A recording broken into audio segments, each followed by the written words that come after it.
Bueno, last but not the least.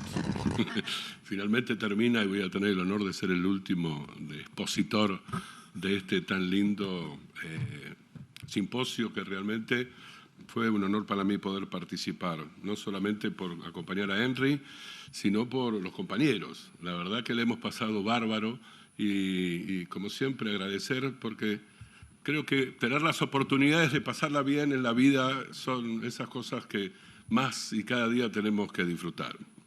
Bueno, pero vamos a terminar con el último touch de ciencia, que es el manejo, lo que me pidieron de la microbiota como herramienta terapéutica. A mí me gusta siempre plantear cuando voy a hablar de tratamiento, tratar de diferenciar como distintos niveles. Ayer Fermín habló en forma exhaustiva de tratamiento y yo creo que normalmente hay como un tratamiento periférico, ¿no? Que es el tratamiento tradicional, en la cual si tenemos dolor le damos un antiespasmódico o alguna cosa más sofisticada, si tenemos diarrea un antidiarreico y si tenemos constipación damos un laxante. O nos dedicamos más a un tratamiento más de tipo central, en la cual podemos utilizar antidepresivos. En nuestros países utilizamos mucho ansiolítico, pero no lo tenemos que decir, que no nos escuchen en otros lados, porque no está bien visto la utilización de los ansiolíticos, pero la verdad que en nuestros países los usamos mucho. O lo que yo llamo el poder de la palabra. El poder de la palabra que va desde el médico que conversa con sus pacientes hasta los distintos tratamientos psicológicos que, de acuerdo al formato que queramos utilizar, va a ser de ayuda terapéutica para el paciente. Pero se ha aparecido en los últimos años un nuevo actor en esta obra, que es la microbiota intestinal, y es un poquitito lo que vamos a conversar a partir de que podemos modular esta microbiota en forma terapéutica utilizando dietas, probióticos, prebióticos obviamente, disbióticos si hacemos una asociación y la presencia de antibióticos. ¿Qué pasa con la dieta? La dieta y la patología funcional obviamente que desde el punto de vista histórico las utilizamos si buscamos una correlación entre distintos elementos de la dieta y distintos síntomas. Y uno podría dividir en lo que pasa con los carbohidratos, ¿no? Como por ejemplo el tema de las dietas relacionadas con la baja en FODMAPs, en las cuales actúan sobre la microbiota, produciendo fermentación, gases, hinchazón abdominal, etcétera, etcétera. Lo mismo pasa a veces con los lípidos, no a través de la microbiota, sino que los lípidos producen cambios principalmente en el tránsito intestinal. Hay veces cuando va de cefálico a caudal tienen un efecto estimulador, el reflejo gastrocólico tiene que ver mucho con la presencia de lípidos, y de repente cuando hacemos de caudal a cefálico tiene un efecto más inhibidor y se produce la distensión abdominal, lo que se llama el ileal break, que se hablaba mucho en su momento, y eso produce distensión abdominal y también síntomas. Cuando hablamos de proteínas está todo el tema que también ayer se habló en forma exhaustiva, qué pasa con el gluten, qué pasa con otras proteínas que tienen efecto alergénico, otros péptidos inmunogénicos también, y obviamente, y acá ayer charlábamos con las nutricionistas, qué pasa con los químicos, ¿no? Que se le van agregando a la dieta. O sea que la dieta es un concepto muy sofisticado y que se correlaciona mucho con la fisiología del aparato digestivo y que nos va a producir síntomas de distinto tipo, y obviamente que la modificación de la dieta nos va a ser una herramienta terapéutica. Pero ¿cómo se llama? La actriz principal de esta historia sería la dieta baja en FODMAPs. Ahora bien, este es el trabajo clásico, que ayer Fermín lo comentó también, de Peter Gibson, en la cual se mostraba que la dieta baja en FODMAPs era muy significativa y muy efectiva en la reducción de los síntomas del síndrome de intestino irritable. Pero se empezó a ver que había una modificación de la microbiota cuando nosotros dábamos este tipo de dieta, principalmente en los niveles de bifidobacterias. Este es el trabajo que también comentó ayer Magnus Simren, pero esto relacionado con no solamente la mejoría o no clínica, en la cual si damos una dieta clásica, sería lo que nosotros llamamos a veces dieta hipofermentativa, sin llegar a ser una dieta baja en FODMAPs, y las mejorías clínicas son similares, pero en este trabajo vemos que las modificaciones en la microbiota no es lo mismo si nosotros hacemos esta dieta, que sería menos intensa la disminución de estos agentes fermentativos, que si vamos a utilizar una dieta baja en FODMAPs. Y este es un trabajo del grupo del Valdebrón, en la cual eran unos resultados bastante interesantes, en las cuales se hacía una comparación entre el efecto de si nosotros le dábamos prebióticos en relación a una dieta baja en FODMAPs. Entonces, si nosotros pensamos, esto sería los dos extremos de la historia. Un prebiótico que estimula la fermentación y una dieta que trataría de disminuir totalmente la fermentación. Y lo que se vio que en el corto plazo los dos mejoraban la sintomatología, pero cuando se dejaba de dar los tratamientos, el grupo con el prebiótico se mantenía la mejoría y en cambio en el grupo con la dieta baja en FODMAPs pareciera ser que la sintomatología retornaba. Y lo que se veía es que había una diferencia en la concentración de Bifidobacterius y la aparición de este tipo de bacterias, la bilofia, que produce a veces, ¿cómo se llama?, sulfídrico, que vendría a ser un gas que a veces podría llegar a ser agresivo. Entonces, principalmente la aparición de síntomas y demás. Lo que es interesante de esta historia es que se vuelve a repetir que modular la microbiota tratando de disminuir en forma significativa la fermentación bacteriana trae aparejado modificaciones en la microbiota intestinal y que esto podría llegar a ser no demasiado bueno pensando en el futuro de la calidad de la microbiota y del ecosistema que tendría este sujeto.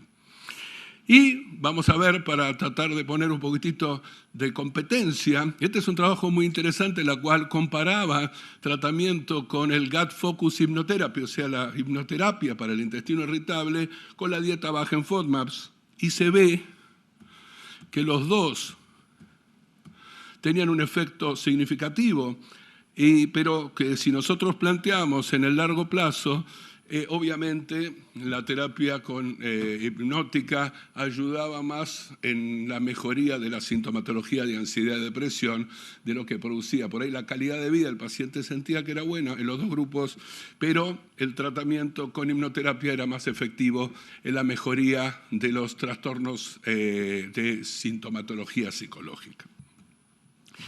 ¿Qué pasaría con los antibióticos? Bueno, ayer hemos hablado en forma exhaustiva también de qué pasa con la rifaximina. Este es un trabajo más antiguo, en las cuales se mostraba que la rifaximina era mejor que el placebo para la mejoría de los síntomas de intestino irritable.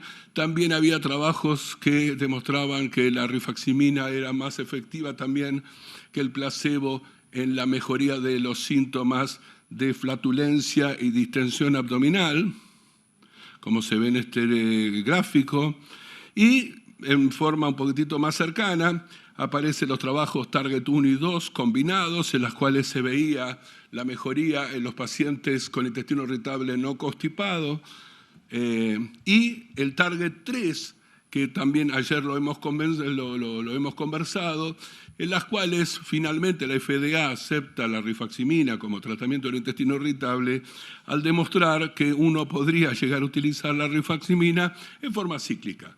O sea, podemos repetir el tratamiento cuando el paciente aparece con la sintomatología que se vuelve a repetir.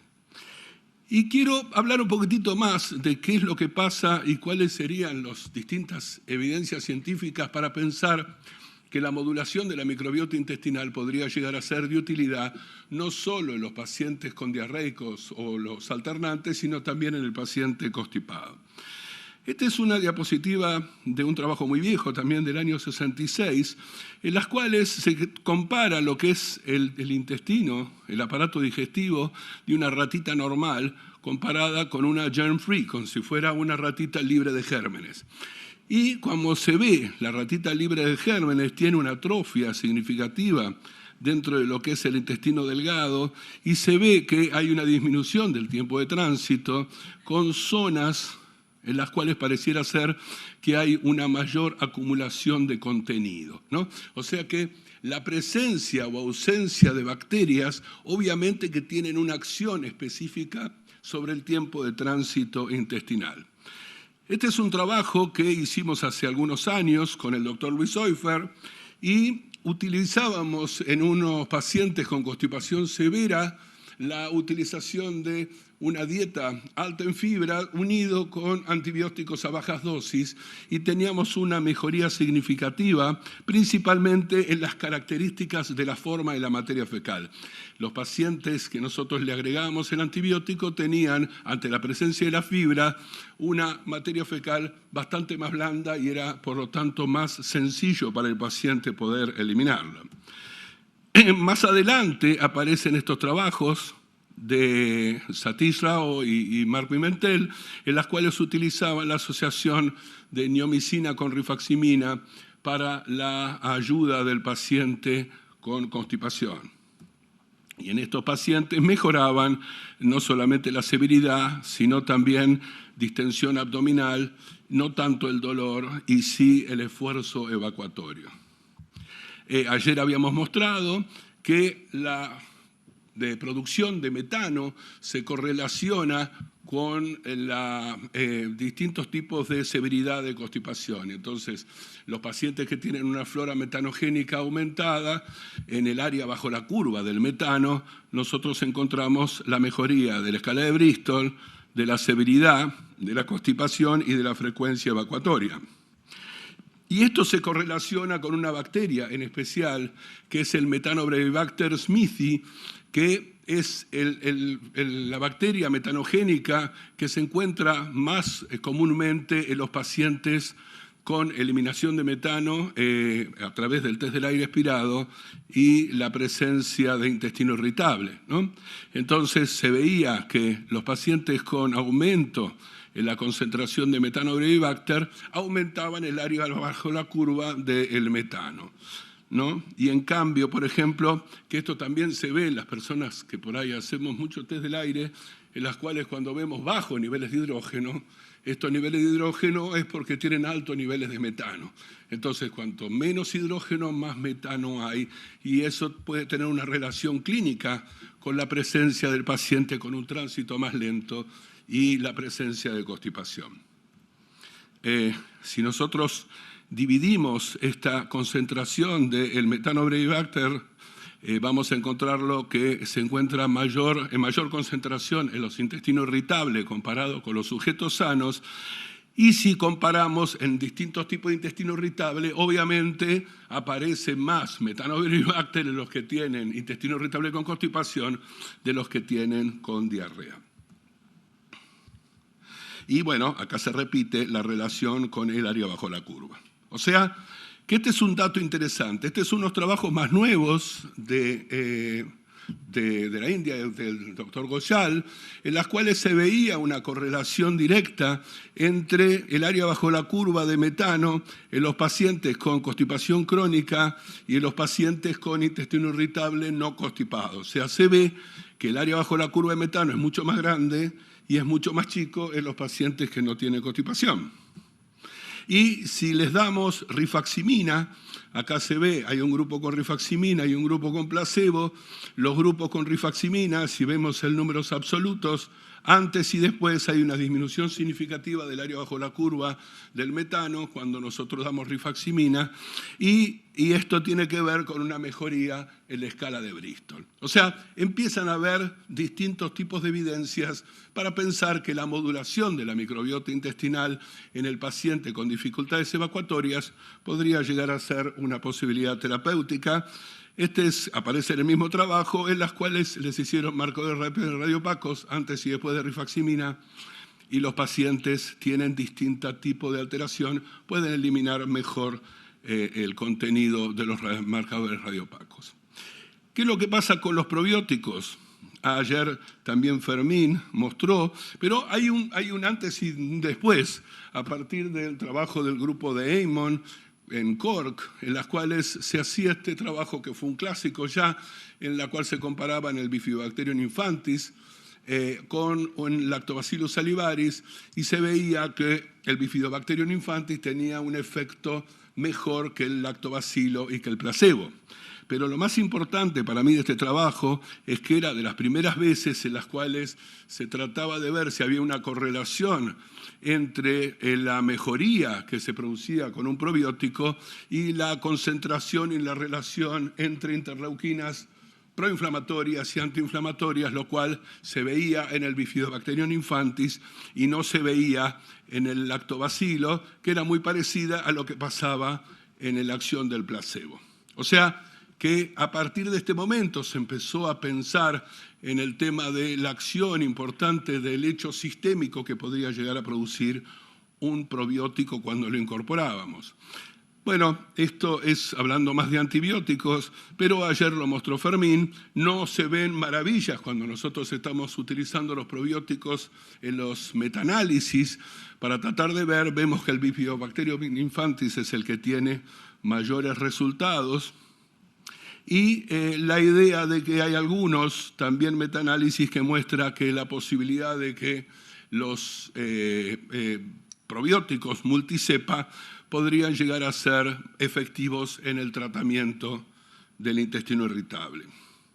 Y yo quisiera agregar algo que, si Dios quiere, va a estar publicado para el año que viene. Es un trabajo que presentamos ahora en el Congreso Europeo, en las cuales utilizamos el Saccharomyces boulardii para tratar de evaluar la microbiota y la micobiota de los pacientes con intestino irritable. Y creo que hicimos un perfil que es el primero en Latinoamérica en relación al intestino irritable de tipo diarreico. Nosotros vimos acá que no fue significativo que la utilización del Saccharomyces boulardii producía cambios en el área bajo la curva, en los factores sintomáticos del intestino irritable y en la escala de Bristol. Pero puse el trabajo porque quería mostrar un elemento que ayer habló mucho Eamon, en las cuales nosotros vimos que en el perfil no se veía una diferencia importante en la concentración de Fecalobacterium prausnitzii en los pacientes con intestino irritable. Pero lo que nosotros sí vimos es que cuando introducíamos el Saccharomyces boulardii, la concentración de prausnitzii aumentaba 400 veces. Y si eso lo correlacionábamos con la mejoría sintomática general específica con respecto al dolor y la mejoría de la escala de Bristol, veíamos que los pacientes que tenían una mayor concentración de prausnitzii, cuando nosotros incorporábamos el Saccharomyces boulardii, nosotros encontrábamos que se producían estas mejorías que nosotros evaluábamos en forma clínica. Por lo tanto, cuando estamos hablando de probióticos, yo creo que cada vez más vamos a pensar en lo que significa un ecosistema microbiano. Este ecosistema microbiano hace que por ahí nosotros colocamos o tratamos de modular la microbiota de una manera determinada y se producen esta incorporación de bacterias que tienen un claro efecto y conocido efecto antiinflamatorio, y estamos cambiando el ecosistema a partir de una biodiversidad.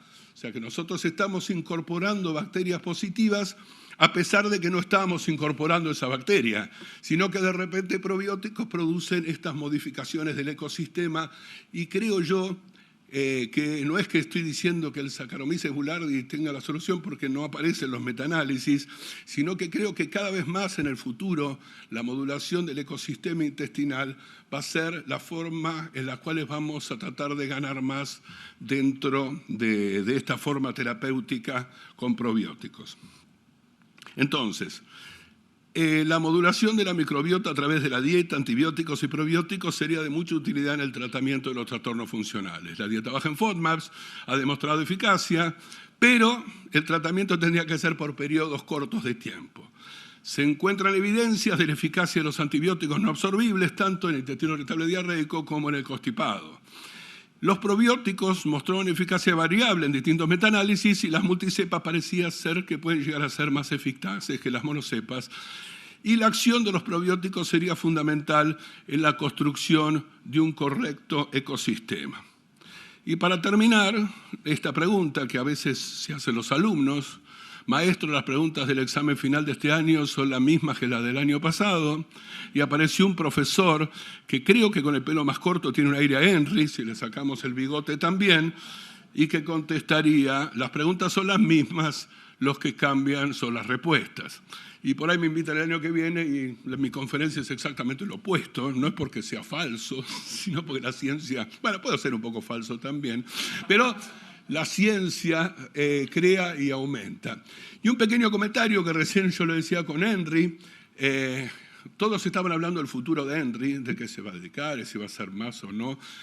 Con Henry, en los últimos más de 10 años, hemos viajado por el mundo hablando de microbiota y hablando de patología funcional, y a pesar de que, como bien mostraron, Henry hizo sus saltos desde el quiste hidatídico a la ecografía hasta el Helicobacter pylori, y la idea que estamos teniendo con Henry es tratar de hacer crecer cada vez más en el Uruguay todo lo que es el conocimiento de la patología funcional digestiva dentro del diagnóstico y del tratamiento, así que el tratar de crecer en este tipo de cosas va a ser tremendamente importante. Muchas gracias.